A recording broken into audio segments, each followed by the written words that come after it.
देखिए, दोनों फोरमों की लीडरशिप यहाँ पर उपस्थित है। सारे हमारे लीडर केएम किसान मजदूर मोर्चा के अथवा एसकेएम गैर राजनीतिक के दोनों के लीडर यहाँ दिन भर रहे हैं। जो भी पुष्टि हो रही है, लगभग 8 जख्मी हुए हैं और उनमें से 2 गंभीर जख्मी हैं।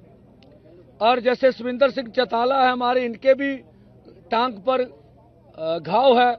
इस तरह से मुझे लगता है अभी जत्थे की शिनाख्त करेंगे, 15-20 जख्मी हमें नजर आएंगे। अभी जत्था अरेस्ट के लिए गया हुआ है और जो जख्मियों की तादाद है 8 तो हॉस्पिटल में है नए हमारे लिए, उनमें सरजीत सिंह फूल भी हैं और बीकेजू बहराम के जुआ लीडर हरप्रीत सिंह, उसको भी गंभीर चोट है। एक बहरू जी की यूनियन से उनके किसान का कान जो फट गया है, ये जो हमने हॉस्पिटल से मालूम किया है। जिस तरह से आज भारत सरकार ने बल प्रयोग किया, आप देखिए, एक बात मैं स्पष्ट करना चाहता हूं, जहां का भी मीडिया हो, आपको हमारे हाथ में कोई मारू हथियार दिखा हो तो बोल दीजिएगा। कोई मारू हथियार आपने देखा जो हमारे ऊपर इल्जाम लगाए गए। इतनी बड़ी, नीचे भी बहुत से लोग थे, हजारों लोग दूसरी साइड पर खड़े थे। हमने बिल्कुल डिसिप्लिन भंग नहीं होने दिया। 101 का जत्था गया था, वही आगे गया और 101 का जत्था अपनी कोशिश करके, जो भी कोशिश उनसे हो सकती थी, उनने कोशिश करके आगे बढ़ने की कोशिश की है। हमें मालूम था कि भारत सरकार ने जो प्रबंध कर लिए हैं, जैसे अर्धसैनिक फोर्स तैनात रखी है, जिस तरह से ड्रोनों का प्रबंध कर रखा है, जिस तरह से उनके पास जो साजो सामान है, ठीक है, उसकी ड्रिलिंग की है, वो हम लोग उसको तोड़ के आगे जाने में असमर्थ हैं, ये हमें मालूम था। हम तो देश दुनिया को दिखाना चाहते थे।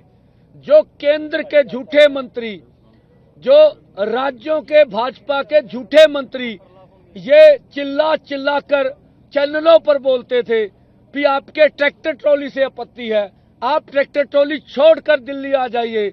और ये उच्चतम न्यायालय में भी दोनों सरकारों ने कहा, सर्वोच्च न्यायालय में भी कहा, तो ये आज देश जवाब मांग रहा है कि क्या अगर पैदल जत्था दिल्ली की ओर रवाना हो जाता तो हम स्वयं प्रधानमंत्री जी से सवाल करना चाहेंगे, वो आए बताएं कि उसका देश को नुकसान क्या होना था और हमारे साथ एक दुश्मन देश जैसा व्यवहार क्यों कर रही है सरकार।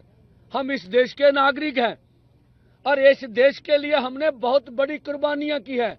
आरएसएस हमें बताए कि देश की आजादी में उनकी क्या कुर्बानियां हैं और पंजाबियों की, देश के किसान मजदूर का देश की आजादी में क्या योगदान है।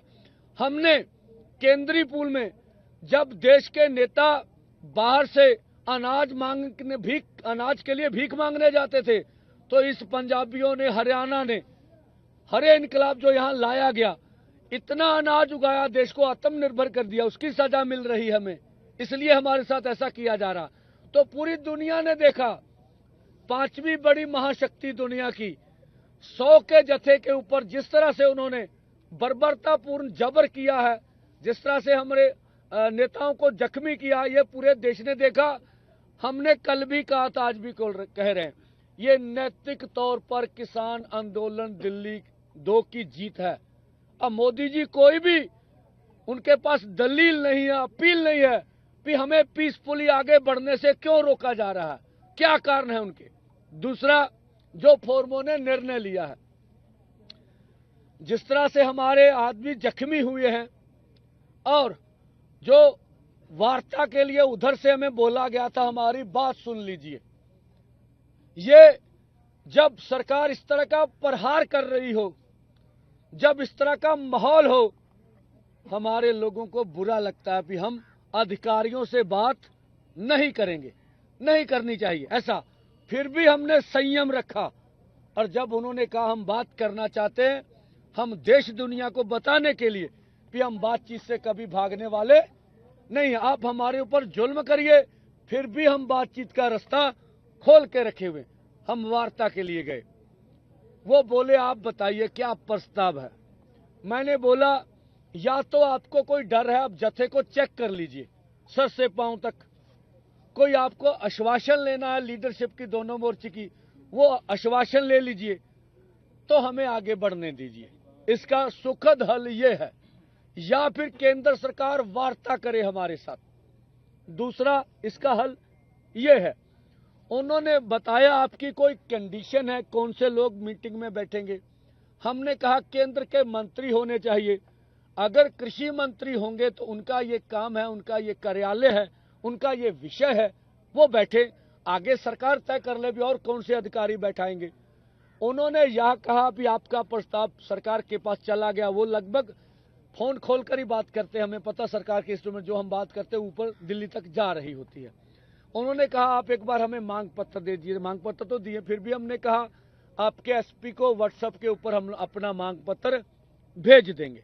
एक तो ये देखते हुए जत्था जख्मी हो गया है, यहाँ पर मैं भी गया हूँ, आपके आंखों में भी जलन हो रही होगी। आप लोगों ने जिस तरह से सहयोग किया, जिस तरह से साथ हमारे रहे, इसके लिए दोनों फोरम आपका धन्यवाद करते हैं। आपने भी जान जोखिम में डाल के किसानों को कवरेज किया, और वो सब हम लोग कवर कर लें।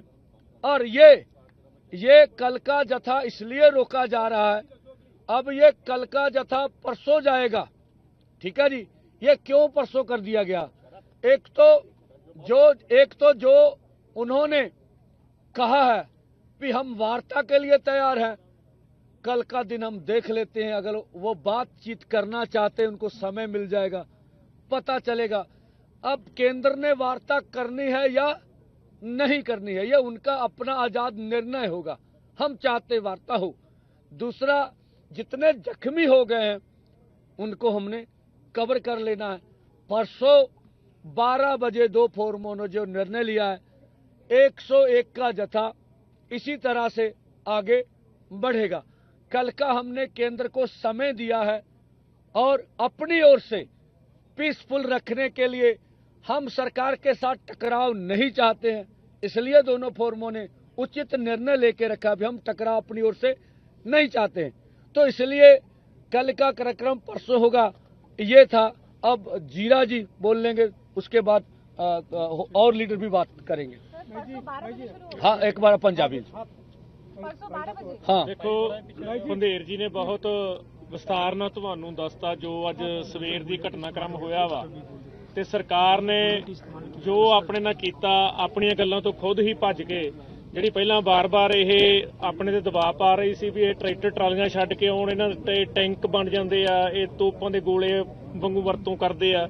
ਸੋ ਆਪਾਂ ਇਸੇ ਕਰਕੇ ਫੈਸਲਾ ਲਿਆ ਸੀ ਵੀ ਅਸੀਂ ਪੈਦਲ ਜਾਵਾਂਗੇ ਤੇ 100 ਦੇ ਜਥੇ ਜਾਵਾਂਗੇ। ਪਰ ਜਿਹੜਾ 100 ਦੇ ਜਥੇ ਦੇ ਉੱਤੇ ਵੀ ਜਿੱਡਾ ਵੱਡਾ ਹਮਲਾ ਅੱਜ ਹੋਇਆ, ਤੁਸੀਂ ਦੇਖਿਆ ਪਿਛਲੇ ਹਮਲੇ ਨਾਲੋਂ ਇਹ ਇੱਕ ਕਦਮ ਅੱਗੇ ਚਲੇ ਗਏ। ਪਿਛਲੇ ਹਮਲੇ ਦੇ ਵਿੱਚ ਵੇਖਿਆ ਤੁਸੀਂ, ਆਹ ਸਾਰਾ ਕੁਝ ਚੱਲਿਆ ਸੀ, ਆਪਣੇ ਆਹ ਸਾਰਾ ਕੁਝ ਚੱਲਿਆ ਸੀ, ਪਰ ਨਵਾਂ ਇਹਦੇ 'ਚ ਕੀ ਆ ਗਿਆ, ਇੱਕ ਅੱਖਾਂ 'ਚ ਸਪਰੇਅ ਪਾ ਦੀ, ਉਹ ਵੀ ਉਹਨਾਂ ਨੇ ਇੱਕ ਨਵਾਂ ਲੈ ਆਂਦਾ। ਸੋ ਪਿਛਲੇ ਨਾਲੋਂ ਇਹ ਅੱਗੇ ਵੱਧ ਗਏ। ਹੁਣ ਸਰਕਾਰ ਜਿਸ ਤਰ੍ਹਾਂ ਨੰਗੀ ਹੋਈ ਆ ਪੂਰੇ ਦੇਸ਼ ਦੇ ਵਿੱਚ, ਜਿਹੜਾ ਕਿਸਾਨਾਂ ਨੂੰ ਪੂਰੇ ਸਮਾਜ ਨਾਲੋਂ, ਪੂਰੇ ਦੇਸ਼ ਨਾਲੋਂ ਨਖੇੜਨਾ ਚਾਹੁੰਦੀ ਸੀ, ਅਸੀਂ ਉਸ ਨੂੰ ਗਲਤ ਕਰਨ ਦੇ ਵਿੱਚ ਸਾਬਤ ਕਰਨ ਦੇ ਵਿੱਚ ਕਾਮਯਾਬ ਹੋਏ ਆ। ਇਹ ਤਾਂ ਅੱਜ ਦੀ ਗੱਲ ਹੈ। ਦੂਸਰੀ ਗੱਲ ਜਿਹੜੀ ਪੰਧੇਰ ਸਾਹਿਬ ਨੇ ਦੱਸਿਆ, ਜਿਹੜਾ ਕੱਲ ਦਾ ਐਲਾਨ ਆ, ਸਾਡੇ ਕਾਫੀ ਵੱਡੀ ਗਿਣਤੀ ਦੇ ਵਿੱਚ ਬੰਦੇ ਜ਼ਖਮੀ ਹੋਏ। 8 ਬੰਦੇ ਆਪਣੇ ਜ਼ਖਮੀ ਆ, 2 ਗੰਭੀਰ ਆ, ਛੋਟੀਆਂ-ਮੋਟੀਆਂ ਸੱਟਾਂ ਕਈਆਂ ਦੇ ਆ। ਇਸ ਦੇ ਨਾਲ ਹੀ ਸਰਕਾਰ ਵੱਲੋਂ ਗੱਲਬਾਤ ਦੀ ਆਇਆ ਵਾ, ਗੱਲਬਾਤ ਕਰਨ ਦਾ। ਸੋ ਇਹਨਾਂ ਗੱਲਾਂ ਨੂੰ ਧਿਆਨ 'ਚ ਰੱਖ ਕੇ ਸਾਰੇ ਲੀਡਰ ਸਾਹਿਬਾਨ ਨੇ ਬੈਠ ਕੇ ਫੈਸਲਾ ਕੀਤਾ ਵੀ ਜਥਾ ਅਸੀਂ ਕੱਲ ਦੀ ਦਿਹਾੜੀ ਰੋਕਾਂਗੇ। ਕੱਲ ਨੂੰ ਅਸੀਂ ਆਪਦੇ ਜ਼ਖਮੀਆਂ ਦਾ ਪਤਾ ਲਵਾਂਗੇ, ਜਿਹੜੇ ਗੰਭੀਰ ਆ ਉਹਨਾਂ ਦਾ ਪਤਾ ਲਵਾਂਗੇ, ਜਿਹੜੀਆਂ ਛੋਟੀਆਂ-ਮੋਟੀਆਂ ਸੱਟਾਂ, ਜਿਹੜੇ ਬੰਦੇ ਕੁਝ ਸਾਡੇ ਦੱਸਦੇ ਨਹੀਂ, ਸਾਨੂੰ ਉਹ ਸੱਟ ਵੱਜ ਜਾਂਦੀ, ਉਹ ਦੱਸਦੇ ਨਹੀਂ, ਟਰਾਲੀ 'ਚ ਜਾ ਕੇ ਪੈ ਜਾਂਦੇ ਆ, ਉਹਨਾਂ ਦਾ ਪਤਾ ਲਵਾਂਗੇ, ਉਹਨਾਂ ਦੀ ਦਵਾਈ ਬੂਟੀ ਕਰਾਵਾਂਗੇ, ਤੇ ਕੱਲ ਦੀ ਦਿਹਾੜੀ ਸਰਕਾਰ ਨੂੰ ਉਡੀਕਾਂਗੇ ਵੀ। ਜੇ ਸਰਕਾਰ ਕੱਲ ਨੂੰ ਕੋਈ ਸਾਨੂੰ ਸੁਰ ਜਵਾਬ ਨਹੀਂ ਦਿੰਦੀ ਗੀ, ਉਹਨਾਂ ਦਾ ਕੋਈ ਮੈਸੇਜ ਆਪਣੇ ਕੋਲ ਨਹੀਂ ਆਉਂਦਾਗਾ, ਫਿਰ ਪਰਸੋਂ ਜਿਹੜਾ ਪਹਿਲਾਂ ਐਲਾਨ ਕੀਤਾ ਹੋਇਆ ਆਪਣਾ ਜਿਹੜਾ ਜਥੇ ਭੇਜਣ ਵਾਲਾ, ਪਰਸੋਂ ਫਿਰ ਉਸੇ ਤਰ੍ਹਾਂ ਹੀ ਜਥਾ ਭੇਜਿਆ ਜਾਊਗਾ ਜਿਸ ਤਰ੍ਹਾਂ ਅੱਜ ਭੇਜਿਆ ਗਿਆ। ਅੱਜ ਆਪਾਂ 1 ਵਜੇ ਭੇਜਿਆ ਵਾ, ਪਰਸੋਂ ਦਾ ਸਮਾਂ ਆਪਾਂ 12 ਵਜੇ ਕਰਤਾ। ਹਾਂਜੀ ਦਲਬਾਗ ਜੀ 1 ਮਿੰਟ ਲਈ। ਜਿਸ ਤਰ੍ਹਾਂ ਪਿੱਛੇ 16 ਤਰੀਕ ਦੀ ਪੀਸੀ ਕੀਤੀ ਸੀਗੀ, ਡੱਲੇਵਾਲ ਸਾਹਿਬ ਬੈਠੇ ਸੀ, 18 ਨੂੰ ਫਿਰ ਪੀਸੀ ਕੀਤੀ, ਉਹਦੇ ਵਿੱਚ ਐਲਾਨ ਕੀਤਾ ਸੀਗਾ ਕਿ ਜਿਹੜਾ ਭਾਜਪਾ ਇੱਕ ਮਿੰਟ ਕਰ ਲਓ। ਚੱਲ ਕਰੋ ਯਾਰ, ਆਪਾਂ ਬੰਦਾ ਦੇਖ ਜਿਹੜਾ ਉਹਦੇ ਵਿੱਚ ਐਲਾਨ ਕੀਤਾ ਸੀਗਾ ਭਾਜਪਾ, ਪੰਜਾਬ ਦੇ ਵਿੱਚ ਭਾਜਪਾ ਦਾ ਲੀਡਰ ਜਿੱਥੇ ਜਾਊਗਾ ਉਹਦਾ ਘਿਰਾਓ ਕੀਤਾ ਜਾਊਗਾ, ਉਹਨੂੰ ਪੀਸਫੁਲੀ ਕਾਲੇ ਝੰਡੇ ਦਿਖਾਏ ਜਾਣਗੇ। ਇਹ ਅਸੀਂ ਕੱਲ ਤੋਂ ਲਾਗੂ ਕਰਾਂਗੇ। ਪੰਜਾਬ ਦੇ ਵਿੱਚ ਜਿੱਥੇ ਵੀ ਬੀਜੇਪੀ ਦਾ ਕੋਈ ਲੀਡਰ ਜਾਊਗਾ ਪ੍ਰੋਗਰਾਮ ਕਰਨ ਲਈ, ਉਹਨੂੰ ਕਾਲੇ ਝੰਡੇ ਦਿਖਾਏ ਜਾਣਗੇ। ਇਹ ਵੀ ਸਾਡਾ ਐਲਾਨ ਕੱਲ ਤੋਂ ਲਾਗੂ ਕੀਤਾ ਜਾਊਗਾ।